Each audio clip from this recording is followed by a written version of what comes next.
Hi everyone, it's Sarah Maylo here. Supposed to publish this like 3 weeks ago, but so many things got in the way. I apologize for the delay because I had exams and I had a very big presentation which I completed 2 days ago. So right now I'm a bit more free, even though I'm still quite busy with my work and business and things like that. Anyways, finally I got back my circDNA test result already, and I have spoken to one of their genetic consultant. His name is Arun, and he gave me quite a number of insight and also clarification, especially on the family planning part of my results. So without further ado, let's go through the highlights of my test result. First of all, for sleep time, or also known as chronotype, I am a night owl. So over here, it shows your genetic result is night owl. So it's either a morning lark or night owl, and I am a night owl. Work really well at night. I study really well at night. Ever since I was a teenager, I study really well at night. That was why when I was in high school, I was really guilty of sleeping in class and also skipping school because I cannot wake up in the morning as I was studying at night. Next up, it is stress tolerance. So over here, you fall into either 3 categories: the worrier, the neutralist, or the warrior. And over here it says, based on your genetic results, you're likely a warrior with a higher stress tolerance and a strong sense of calm when faced with obstacles. While you tend to continue to thrive and perform under stress, it is still important to remove the stressors interfering with your health for optimal daily functioning. I'm quite 50-50 about this, because even though yes, I do perform well under stress, as in when I'm stressed, I'm actually really calm. But stress my body do not take stress well. So my mind takes stress really well, but my body do not. So when I'm stressed, or when I don't get enough sleep, or I cannot sleep at night, it really shows on my face and also on my body functions. I get gastritis and things like that. So that's why I'm quite 50-50 about this. But next, over here, my diet. So the diet part, most of it is normal, but 4 areas of my diet I would need to watch. Over here, it says I have a higher preference for sweet stuff, which is true. I love my chocolates and ice cream and cakes and desserts. I'm so guilty of it.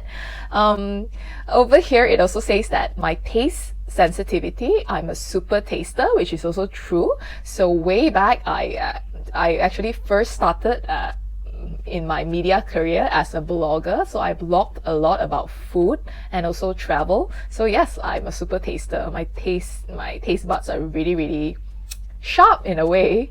Spice sensitivity, higher sensitivity. This is also no surprise for me, because family members or even close friends would know that I cannot take spicy food, which is quite ridiculous, I think, because as a Malaysians, majority of Malaysians love spicy food. So everyone in my family loves spicy food, but not me. I just cannot take spicy food. So one aspect of the diet result that really surprised me was the lactose intolerance. So over here it says lightly intolerant. I am a big milk drinker. I love my milk. I have to have milk in the morning with my coffee. But so this was something that's really surprising to me, because I'm a very big fan of milk and cheese and things like that, majority of Asians, they are lactose intolerant. So I'm quite sad that I fall into that category, because a few months ago, while my uncle was talking about, lactose intolerant and things like that, I proudly proclaim, it's like, oh, not me. But thinking back, I've always had, a lot of gastric problems. So, milk would have been one of the culprit. And because of this result, I think I finally have to accept the fact that I'm lactose intolerant. They even show, your skin health. So skin age here is younger, which I find it's also genetics. Generally, Asian women don't age that fast. Yay! Acne risk. This is something that really surprised me. Over here, it says low acne risk. But anyone who knows me in person, who have been friends with me for years, know that I am so acne prone. I am so acne prone. If I'm not acne prone, I would have, and if I do not have any form of acne scarring, I would have been a cabin crew. Everyone tell me it's like, oh, you have a cabin crew face.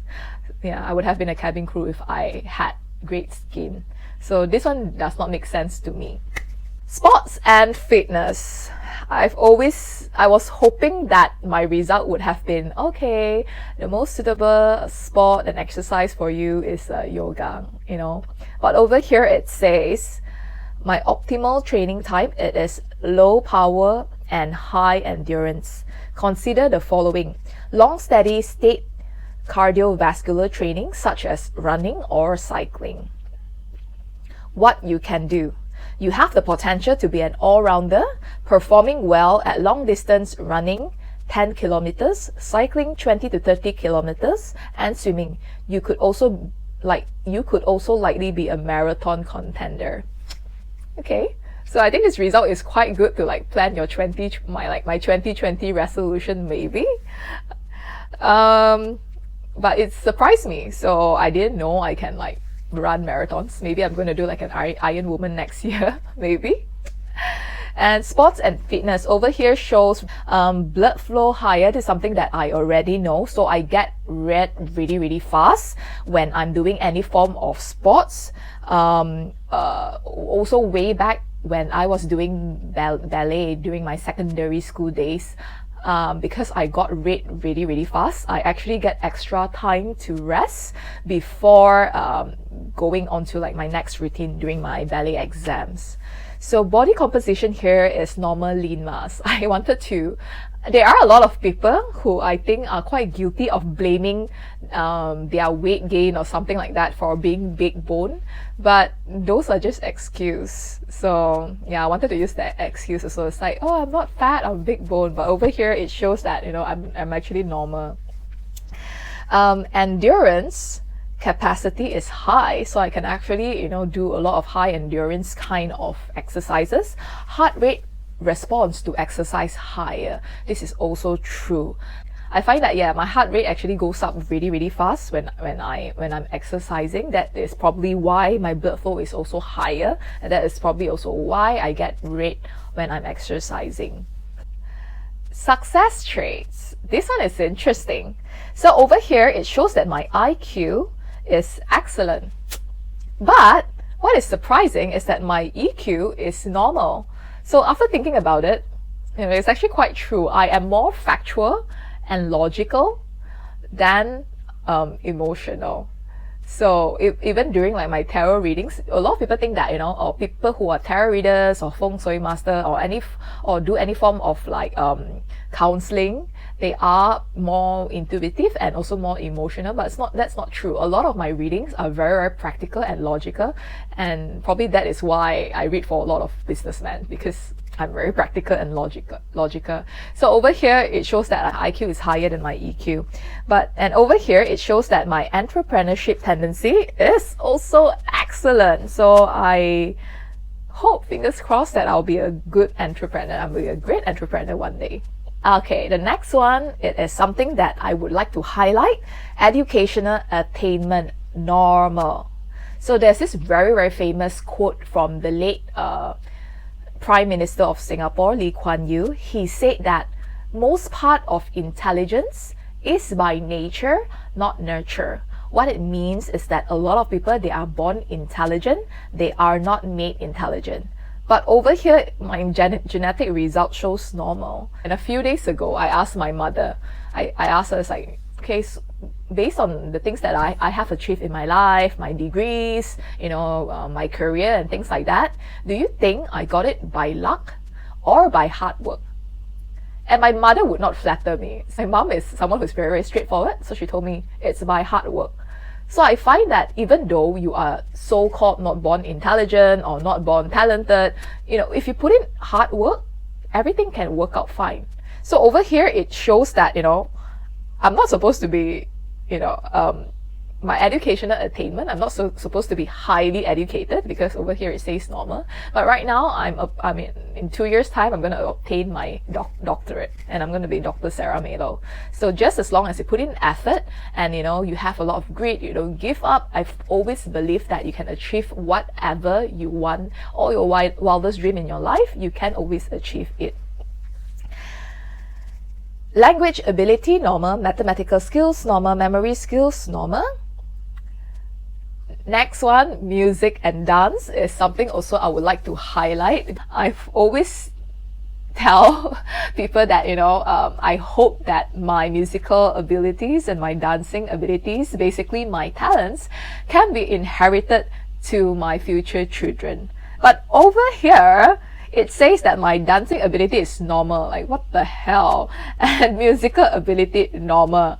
However, am I perfect pitch? Over here it says slightly perfect. So I am definitely perfect pitch. Like many of you have heard me like strumming on the ukulele and singing at the same time.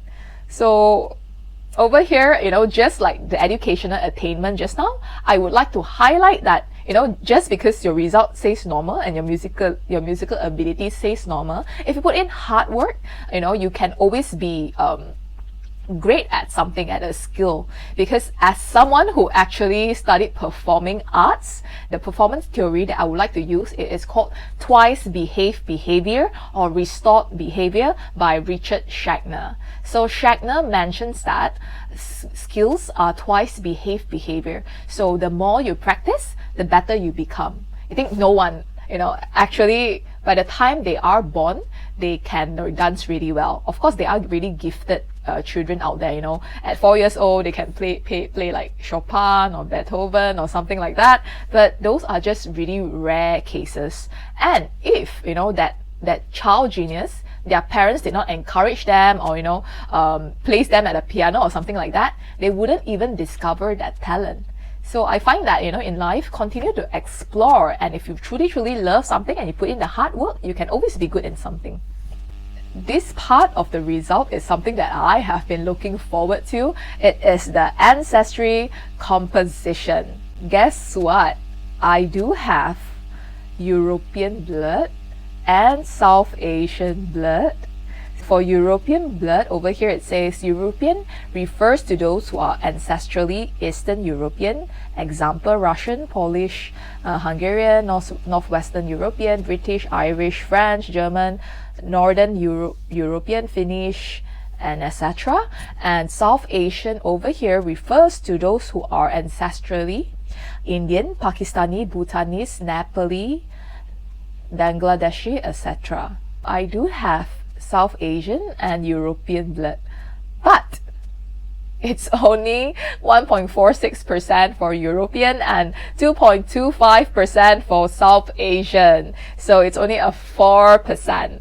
The rest of it, East Asian but non-Chinese over here, refers to major groups that are ancestrally Korean and Japanese, which makes sense. Way back in China, people were nomads, so they were moving here and there.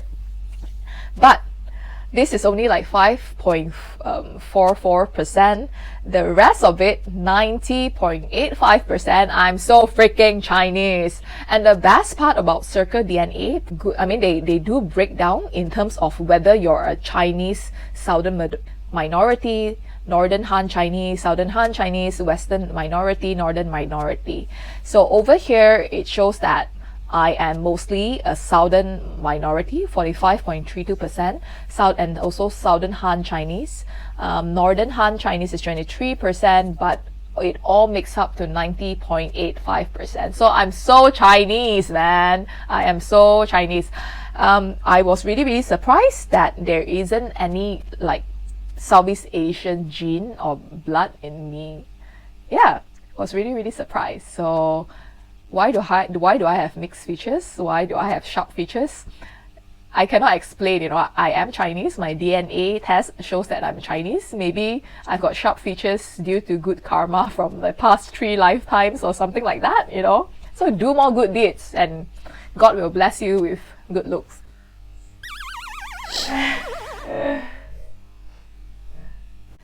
Physical traits over here mentions that eye color is slightly brown.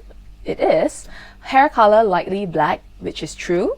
Pain sensitivity lightly high, which I actually do not agree because I do have quite big pain tolerance. This part of the test made me laugh like crazy. So over here shows gender traits. So there's 3 aspects of the gender traits. First of all is thrill-seeking tendency, and my genetic result is slightly average. So over here, how they explain thrill-seeking tendency is that your tendency to seek certain thrills. Maybe like you like activities that gives you that increase of an adrenaline rush, such as like going on a roller coaster ride. And they also mentioned that this thrill-seeking tendency is also a gene which causes you to want to cheat. So this is something that you can look into. And this part, when I first saw it, I laughed. I was literally rolling on the floor laughing.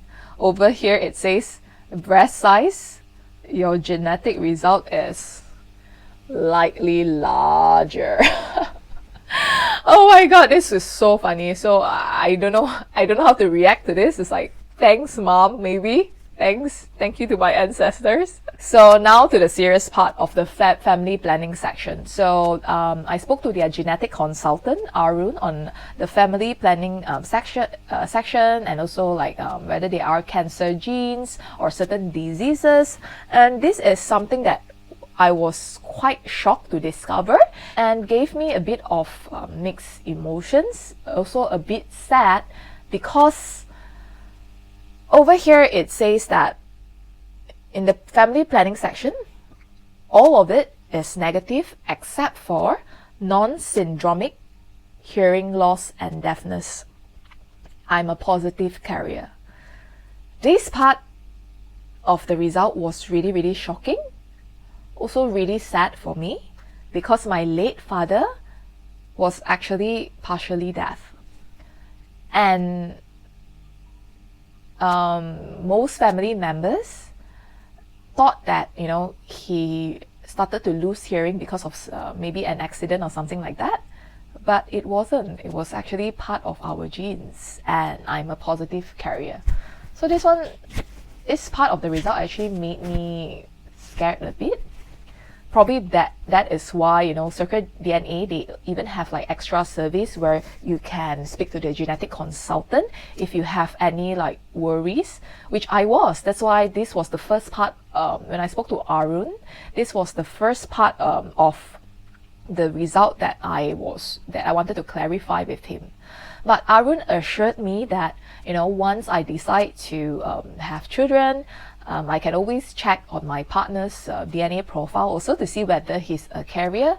But the chances of my child actually being a carrier is just 25%. And there's also a 25% chance that my child might not even have this gene at all. So he assured me and told me not to worry. For cancer risk, it says that your results shows that there is no cancer-causing mutations. Which, thank God, I'm actually quite happy about it because my late father also passed away from lungs cancer.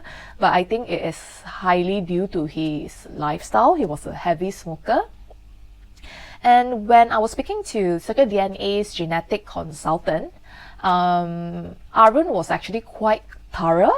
He asked me a lot of questions about my grandparents, about my auntie, about whether anyone had cancer or anyone, died prematurely. And at that point of time, I actually realized that both sides of my mom's side of the family and my dad's side of the family are pretty healthy. So both of my grandfather passed from old age, and my maternal grandmother passed away from hepatitis. And hepatitis is not something that you can inherit. All my uncles are all quite healthy and alive and kicking. So I find that my family, based on my family tree, I have quite a healthy family tree. Disease risk, all of it shows it's in green, so it shows that it's just average risk, but a few of it that it was highlighted over here. So I have elevated risk for allergies, which it is true. I'm allergic to a few types of medication. I'm also allergic to seafood, and very sensitive to many facial products. So over here also shows that chronic periodontitis, which is like bleeding gum, I assume. Over here shows elevated risk, which is also true. I have bleeding gum and sensitive gum, just like my mother, and also I think my older brother, or my younger brother, I think my older brother. So over here also shows influenza, flu susceptibility, elevated risk. One of the reasons why this video was delayed was also because I was sick for 9 days. So over here shows psoriasis, elevated risk also. So what Circle DNA's genetic consultant told me was that psoriasis, you probably never had psoriasis your entire life, but you would have, like, suddenly have like psoriasis because of like low immune system.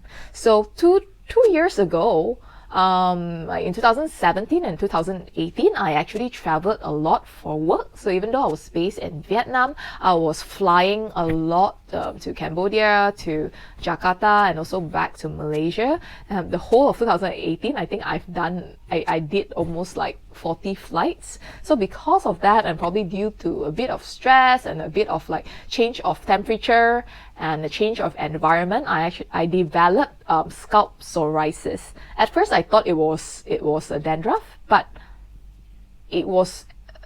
my scalp started like bleeding, and I had like very big flakes of like dry skin. So I realized it was actually scalp psoriasis, something that I've never had in my life.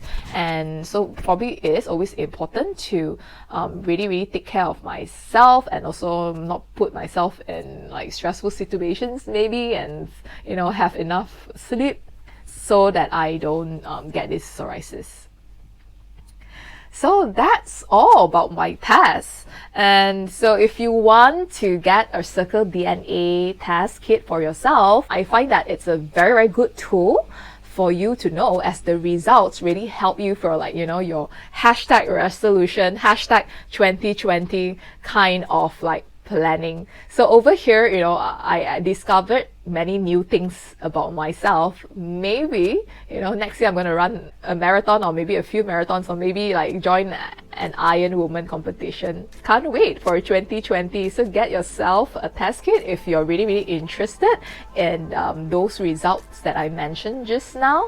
And Merry Christmas, Merry early Christmas, and Happy New Year to all of you out there.